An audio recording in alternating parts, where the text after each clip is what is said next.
Welcome back, I'm Tedward. Welcome to a beautiful sunny day here in Michigan, and welcome to the 2004 7th generation Honda Civic Hybrid, newly owned by Topher Drives. My buddy, Hello. Sweet Baby B, Chris Brower, just picked up this 93,000 mile example of one of Honda's most efficient vehicles ever.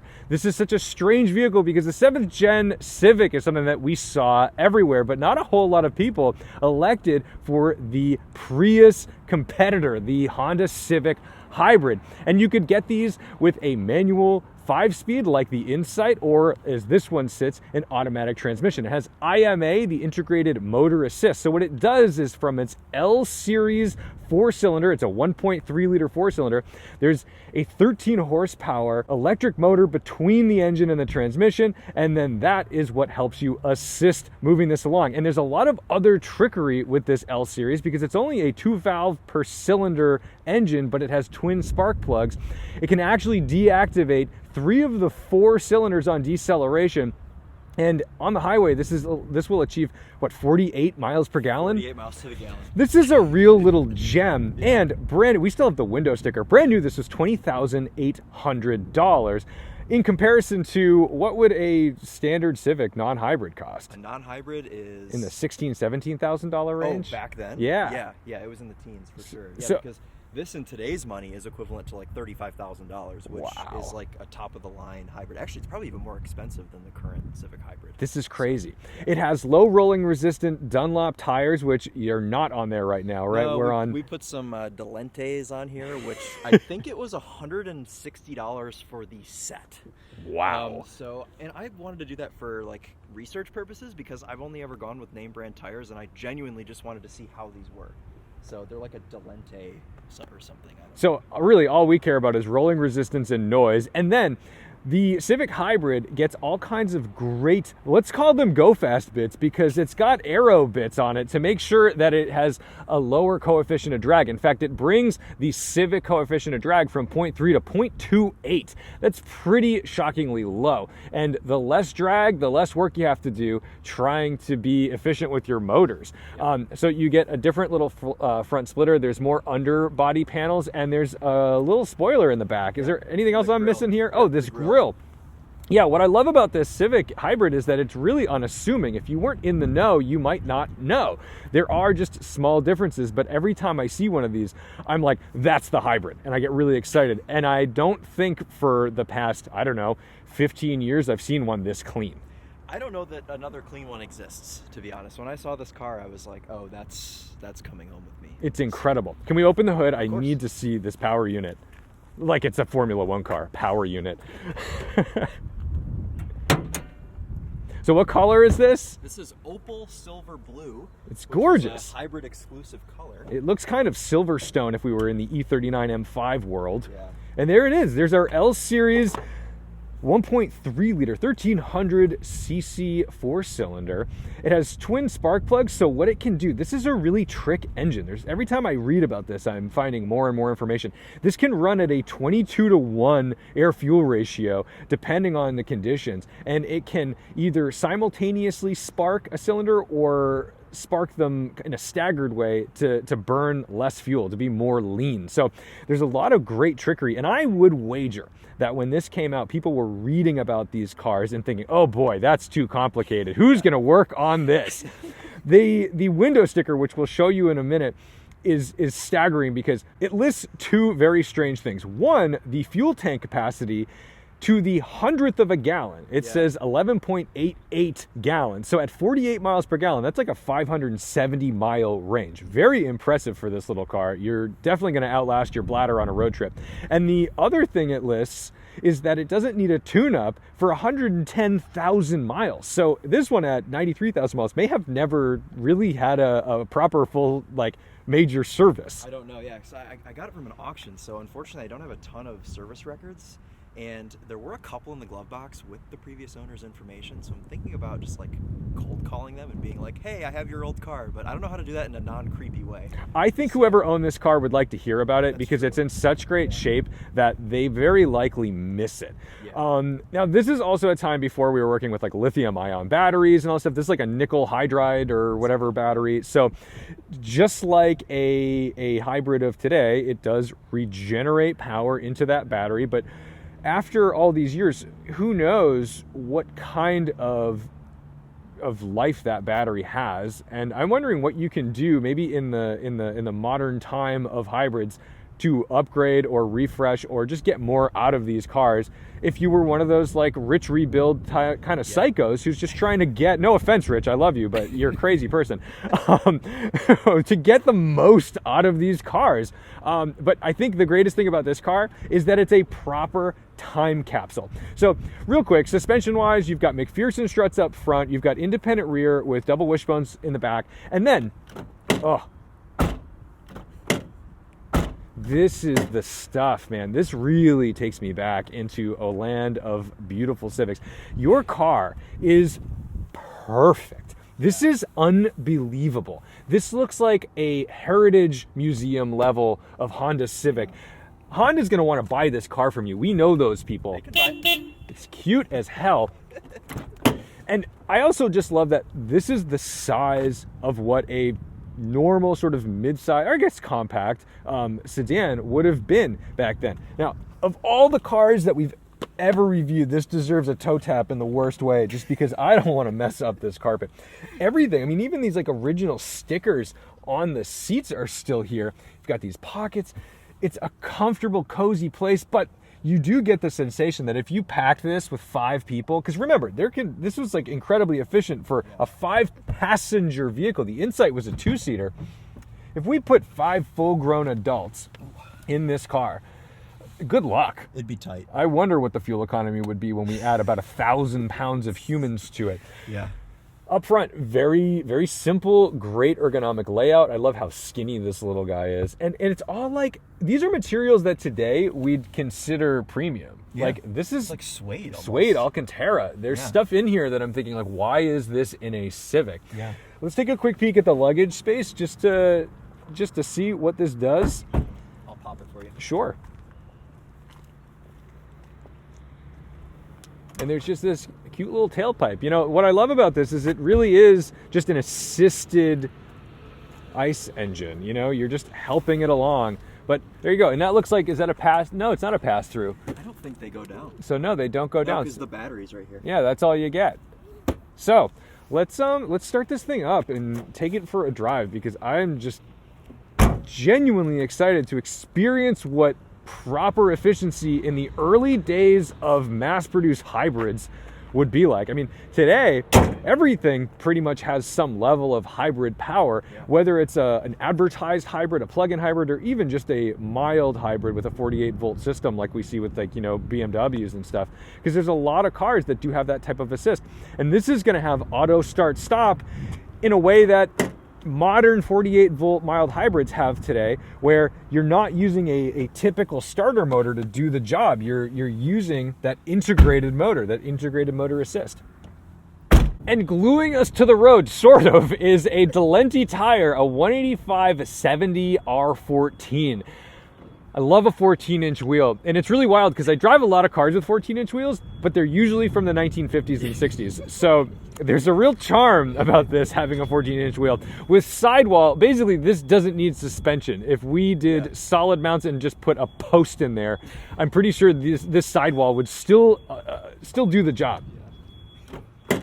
Oh, and I do want to push that down and just show you where you'll not be very frequently filling this car. That was a straight pipes level door close. That was perfect. I'm Tedward Drives and I'm Topher Drives, and we're going for a drive.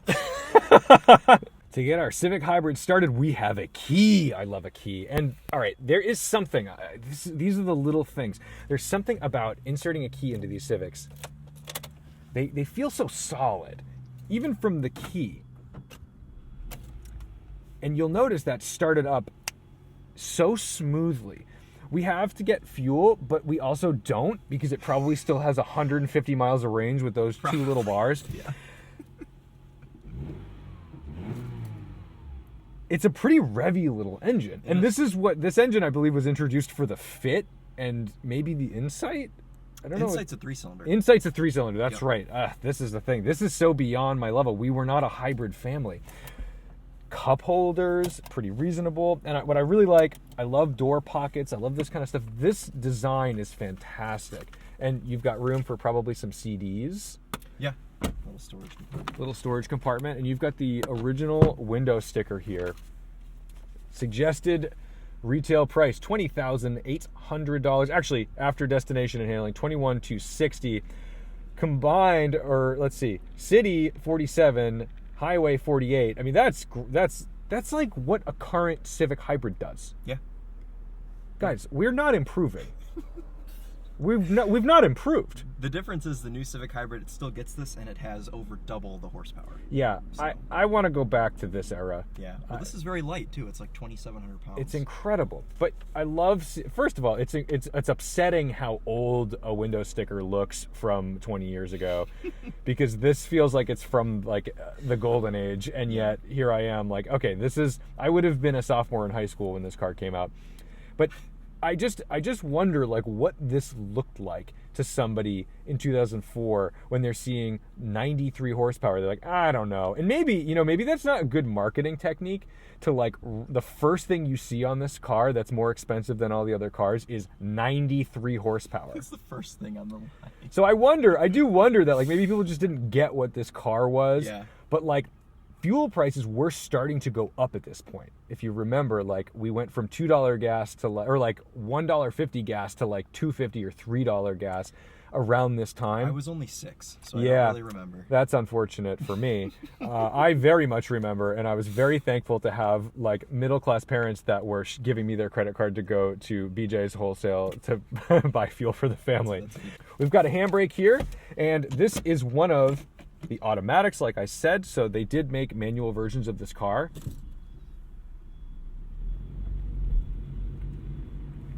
You can feel it doing things. Yeah. That was a little strange. You're actually in sport. Oh, right I'm in now. sport. Oh, okay. There you go. Now you're just in drive. There we go. This actually has electric power-assisted steering. So this would have kind of come from the S2000 era. And it makes a lot of sense in this car because it was probably saving space and fuel because it wasn't having to power a hydraulic pump. The visibility out of this is absolutely insane, especially coming out of the Camaro SS 1LE, Yeah. which is essentially like squinting through a foxhole. And then this is like I'm in a hot air balloon. Take a ride. Take a ride. We're going to go put some fuel in this real quick. I'm seeing this like really cool digital display too. It's Oh, yeah. charging. Yeah, it's it's doing like a little awesome. regen. All right. We're not warmed up yet, so we're not going to send it. But you can tell that that motor is working. You can tell that that's not engine powering the whole deal. And this little motor only does about 13 horsepower, but that's really all you need to get it moving. All right, so I'm going to jump into the brakes a little bit, Okay. just to feel. Okay, so it's doing all its regen. And then it's shifting to the actual brakes. And the CVT is very, very tame. Like it almost always stays revved below 3,000 RPM, unless you're like over 90% throttle. So no fake shifts, very just traditional old CVT. What's amazing is now I feel really bad that I can't do this comparison. I've never driven an original Insight. And I've heard that they're so painfully slow, but this had just under, I think, 11 seconds to 60. Yep. And I'm telling you, me and you just drove Ferrari 308s, and I'm not so sure that they're much faster than I don't this. think they are. Take a right at the stop sign, and then there's the gas stations, like literally right here on the left. A little bit of a learning curve to these brakes. The brakes are weird, and so I talked about that in my video on this car as well. And a lot of people said their non-hybrid Civics of the 7th generation also have a weird feeling brake pedal. Interesting. So I don't know if it's unique to the hybrid or not. Sure. Yeah, we'll jump in here. I'll use the suicide lane. And this is wild. Look, we're about to go behind a Yaris that's larger than the Civic. Look at this turning radius. Yeah. Oh, this is great. All right, let's Let's put some fuel in it. Get a little experience with this. I'll push down there. Thank you. Wonderful. I'll take that from you. Cool. And I'll turn this off, and we'll get back on the road in a second. Where this is supposed to sit. I've never put gas in this. I haven't put gas in this yet. This is the first time? This is the first time. I think it might just... It might just dangle, dangle. Let's see. No, it has this little guy. This right here. Oh, genius. Check that out. Okay, it's like a little nipple. That's funny. Can I ask how much you paid for this vehicle? Yeah, I'm like $4,000 into it. A whole car. The whole car. It's a whole car. You got a whole car for $4,000. People ask me all the time, or you too, what should I buy for less than $10,000 or $12,000? And I'm always like flabbergasted at the idea that I'm like, there aren't any. Yeah. And yet, this is crazy. You are also an expert at finding cars. You're really good at hunting things down. No, you really are, and that's a skill. And I just, it is difficult to tell somebody who's not good at or has never found cars before, to say like these cars cost this much, and then they go buy one and they buy like a total junker. Yeah. Because they got the wrong car. Yeah. There is a skill to finding the right car. Yeah. This one was kind of by chance because it was at a Copart auction. It had actually been hit on the right-hand side very minorly. It was a deer hit. All I did was put a fender, a passenger rear door, and a windshield on it, and that was it. That's incredible. So, insurance company, I was seeing visions of the car being destroyed again there. Insurance company totaled it out because, I mean, what is this worth on their blue book? Like $3,000-$4,000? Yeah, nothing. Probably not even, nothing. So, you know what's funny about this car though? 9.3. Okay, so we had like 80 or 90 miles. We had almost 100. No, 100 miles. 11.8. Yeah. So this car did have an evap code check engine light when I got it, and then it cleared itself. So we'll see if it comes back. Fingers crossed it doesn't. Getting a second startup. Listen to the way this starts up again. It's just so wild.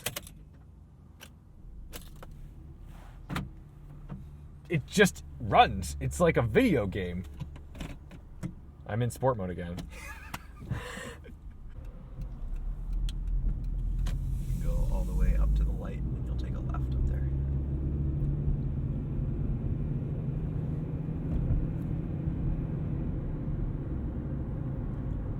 I mean, obviously the biggest problem with this car is the Prius. The second gen Prius was such a game changer in the hybrid world, but the difference was the Prius was making a statement where this really wasn't. The Prius looked like a hybrid. The Prius was like, look at me, I'm saving the world. And honestly, I don't care. That's fine. Some people are like oddly offended by that. I'm like, go get your 50 miles per gallon, or 60 even in those cars sometimes.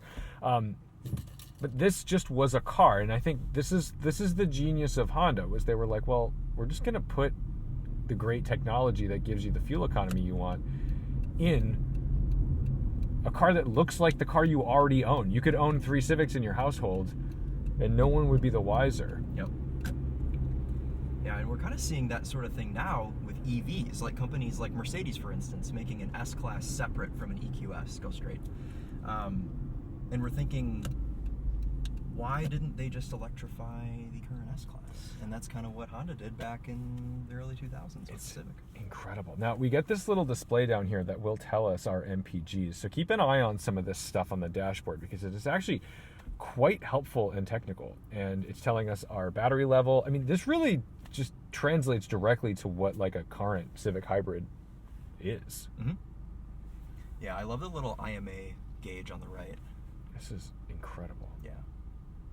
And then I want to say the Hybrid was the only 7th gen Civic that got automatic climate control. Ooh. And then the reason it's not doing the auto stop right now is because the climate control is on, according to commenters on my video. Got it. They were like, it won't do auto stop if you have the... Did you feel that? It has like a little grittiness to that, and I think that must be that motor. It's the CVT. CVT it's engaging CVT. Yep. After the motor has already started the car moving. Yep.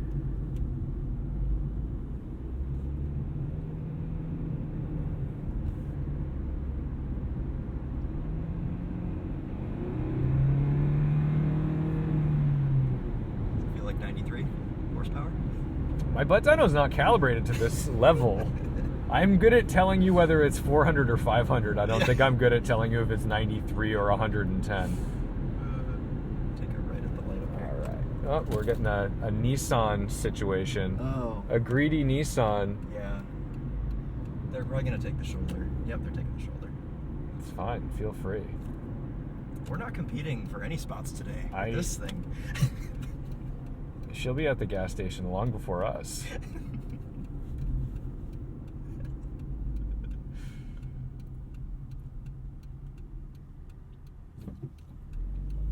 Now, when you get up here to the corner, you can really stick it in because it doesn't weigh anything, and the steering is actually pretty quick. So you don't be scared to actually take some speed into a corner. I'm gonna have to slow down to let these people go away because our aggressive Altima tailgating some poor old person in a Chevy crossover, they're gonna go 10 miles an hour through this. Where me, I'm gonna build up a little speed, regen a little battery.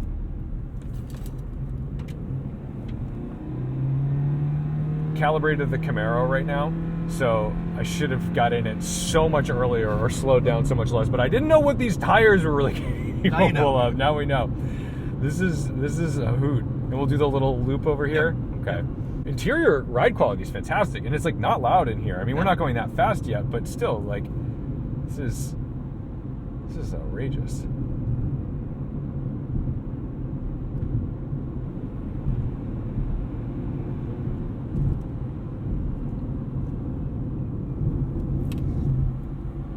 Little push. It's not bad. It's really balanced. And then do we want to go that way, or you can just do the loop again? Okay. So you don't have to follow him. It's a slow build to highway speeds, so you just think about it a little bit and plan accordingly. This one has the stop sign, not the yield sign, so we'll be a little more gentle. I don't think anyone's ever seen a Civic Hybrid shucked into a corner like this. Now that I kind of know what it can do, we can play a little bit. But you've got to see that little. It's like the engagement of that transmission after the motor has started you moving, and it is a little disconcerting. Yeah. I've been told you can do a CVT flush, and it helps. So we'll see. They're going to take our corner, so we'll just go straight. Okay. Yeah, we don't really need any kind of particular route for this car. But this takes you onto the highway, so you can judge highway speed. Sure. Just incredible visibility.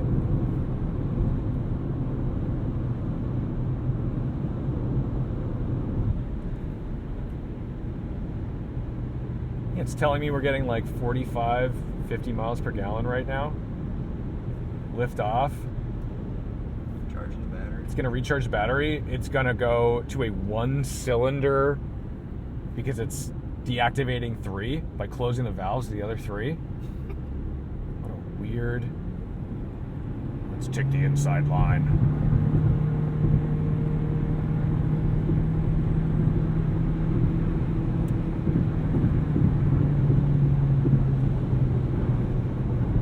From an NVH standpoint, this is always the most abusive way to measure it because we're going to do this on a concrete highway in Michigan. Yeah. It's the meanest way to assess a car.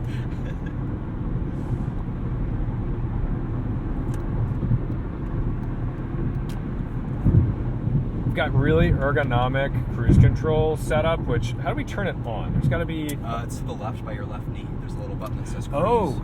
There we go. Okay, I like a toggle switch. Set. Get that. I'm pressing it as if it's going up in 1 mile per hour increments instead of just throttle. I know that's not how it works.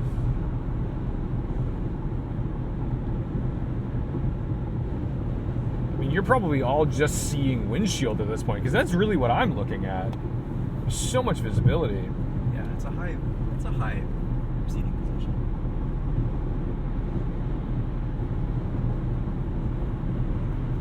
So if you're hot, feel free to mess with the climate. Sure, yeah, no, I'm in a good spot. Oh, me too.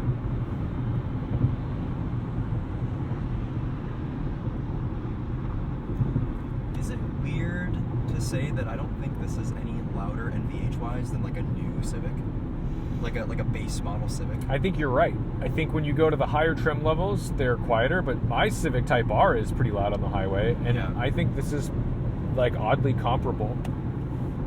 I think the only thing that feels like a concession now is just size.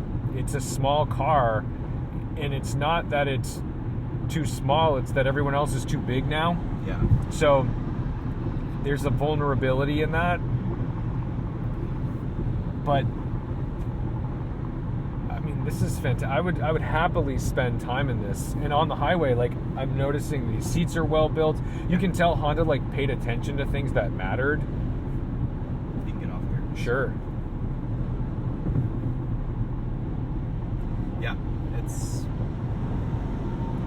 the biggest shocker for me was just kind of how modern it feels still, and just how well things have held up. I mean, so this car lived in California its entire life until 2023, which is why it has no rust on it, because all these that you see up north are rotted out really bad. The rockers rust out, the quarter panels rust out, but this one was very clearly garage kept, lived in California, probably by an elderly person, and I mean, it shows really well, and everything is still in really good shape. So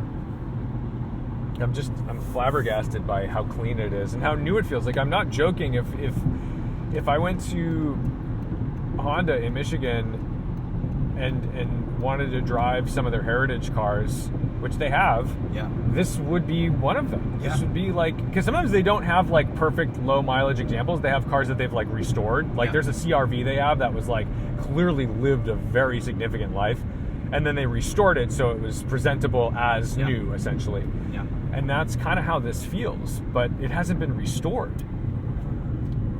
Let's go right. Sure. This is a very untraditional drive route, but it's kind of pretty this way. So, and we don't need like crazy roads for this car, so No. it doesn't matter. We're going to get out from these guys because I'm not waiting for that.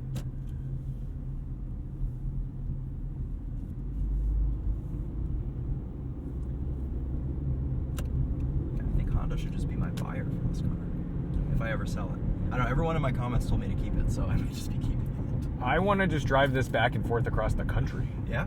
There's something about it that, like, I just want to stack miles on it. Now, does there come a time when this battery just needs a replacement, or how does that work in Yep. something like this? And is it easy to find, or are there aftermarket examples? Because I know that there's aftermarket examples of, like, I think lithium batteries that you can put into, like, Insights.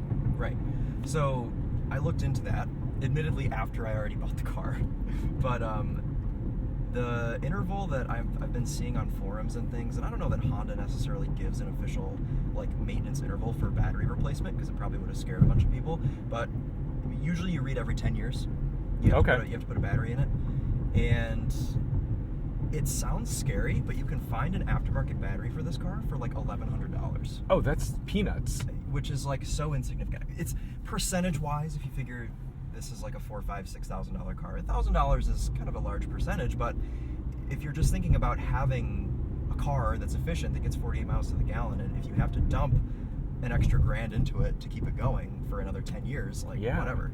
So Well, and I guess if we're just talking about like overall cost of ownership, that's not bad. Yeah. You know, if you were looking to have some, and if you had some technical know-how, this is a great little commuter car. And what I love about this too is that it's the kind of car that you could have in your garage next to a Camaro or a Mustang or an actual race car. Yeah. Everyone thinks that like if you're a car person, you only own like crazy stuff. But like some of the craziest car collectors drive the most banal, like nothing cars. And this to me would be like the perfect example of owning a really average normal car, but it's not the Geo, you know, it's Right.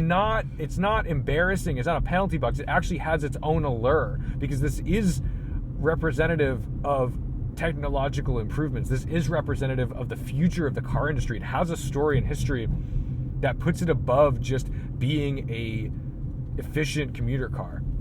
And like we talked about earlier, 48 miles per gallon on the highway, it is frustrating to me that we're not really beyond that in most hybrids. no, And some don't even achieve that. they anymore. don't. No. And what's crazy is that in like the 1980s, Corollas or whatever, original Civics were like 60, 70 mile per gallon cars. Now, they were tin cans, there was no safety, and I understand that, but because our automotive society got so into size and that sort of practicality of SUVs, and SUVs are allowed, the larger the car, the less fuel efficiency you're required to have by the EPA. We ended up like never improving the actual numbers. The cars improved, but the numbers didn't. And we were going to fall into a Michigan hole in this that poor actually car. Performed really well, though. Yeah. That wasn't bad at all. I got like a little bit of the edge of it, and I was like, whoa.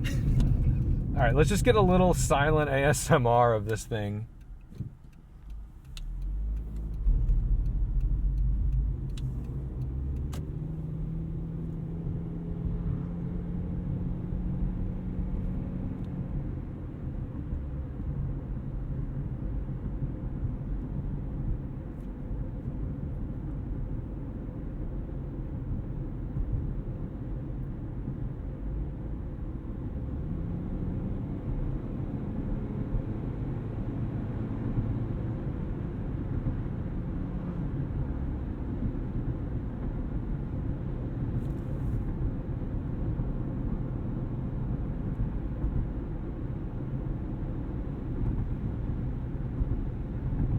It may be slow getting to speed, but once you're at a speed, it's very confident and comfortable. It doesn't feel like you're pushing anything.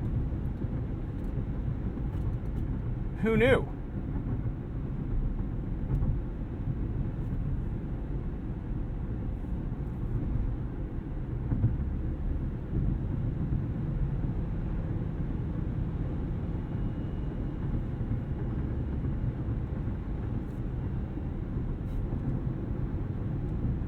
It's just such a smooth ride too. And it's funny, we're on big old sidewalls and it's still tight. Like, it's still tight. I don't feel like it's this roly-poly experience that the appearance of those tires would suggest. Yeah. Yeah, all the suspension components still feel really dialed in too. Like, I really think somebody took good care of this car. I've been seeing so many gems drive by us. That Element SC, that teal Fox body, that driveway with the yellow C4 Corvette. The Oldsmobile Delta 88 for sale. Dude, like this. This is a lot of good car culture in this area. It's hard to not say all of these things on video as they're happening, because I'm like, oh, but usually I do. In all my videos, I'm like, squirrel. Like every cool car, I like always have to point it out. There's too many cool cars in Michigan for me, because we just don't have any decent American cars in the Northeast, because they all rotted away and no one cared enough to like maintain them. Yeah. Whereas here, there's like a sense of pride. You'll see like a 94 Ford Escort that's just mint. And that's a real treasure in New England. You won't find that. They are just disposable items. Yeah, they exist here. And in terms of steering, like it's electric power assist, but unlike an S2000 where you're like, I could use a little more feedback or whatever, like it actually kind of just feels luxurious. Mm-hmm. Was the standard Civic still a hydraulic rack? Or did that? Sure. That's sure what the we'll let the commenters tell me in that, because I just don't know enough about this generation of Civic. Yeah. It was just a car. Yeah. You know, it was just a car you owned. Yeah. That was it. Take a ride at the light. Sure. So, yeah, this generation of Civic was like the car that everyone, when I was in high school, this is like what people's parents were buying them. There were a ton of these in the parking lot.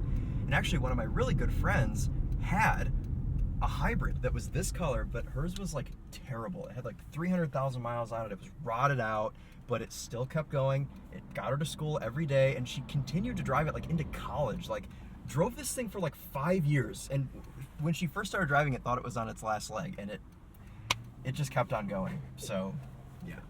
These are the days. Also, the dashboard with the blue, there is a real nostalgia here, and we got to be very, like, you're not going to jump in front of people at red lights in this car. You're just going to wait. Yeah.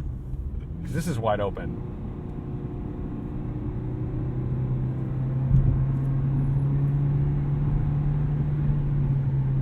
I mean, it's not horrible. Yeah. It's still very usable. Yeah. But one should plan ahead a little bit. Yeah.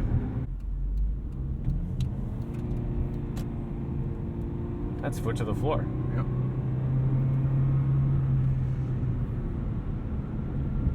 Still got more grip. Wide open. Just go straight, take this exit.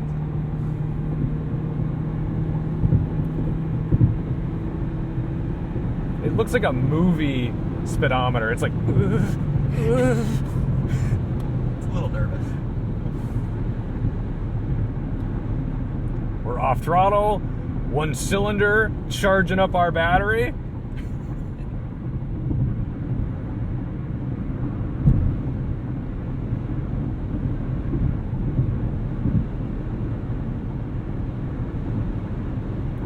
I'm kind of impressed with this $160 set of tires. Right? These aren't bad. Isn't it crazy?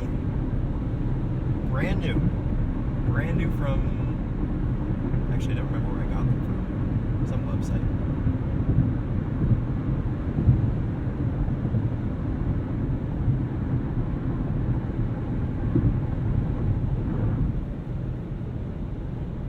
And they make a little noise, but...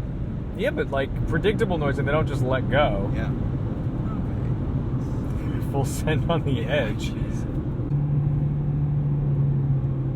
Yeah, you can probably get around them. I think I can. Maybe. Ooh, it's gonna be close. I don't think I can do it. Ugh. No winning here, No baby. winning. All right, well, if they're gonna do that, they better take this at 10/10. Yeah, send it, buddy. What are you? Oh, you're getting beat by a Civic Hybrid? Look at this. Let's go. Let's go. Look at that. 93 horsepower, and you got nothing on me, baby. All right, guys. I think that's going to wrap it up. We're going to head back to the shop.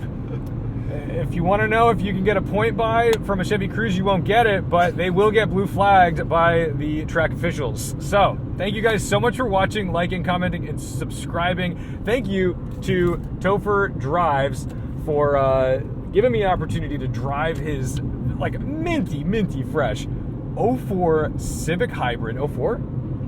God, it's so good. This is so good. Like, we got to remember that cars had incredible fuel economy and capability, and we ruined it all with weight. Yep. We ruined it. Like, we bit it. We haven't changed specs. It's insane.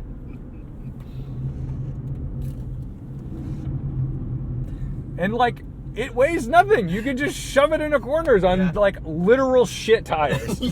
Yeah.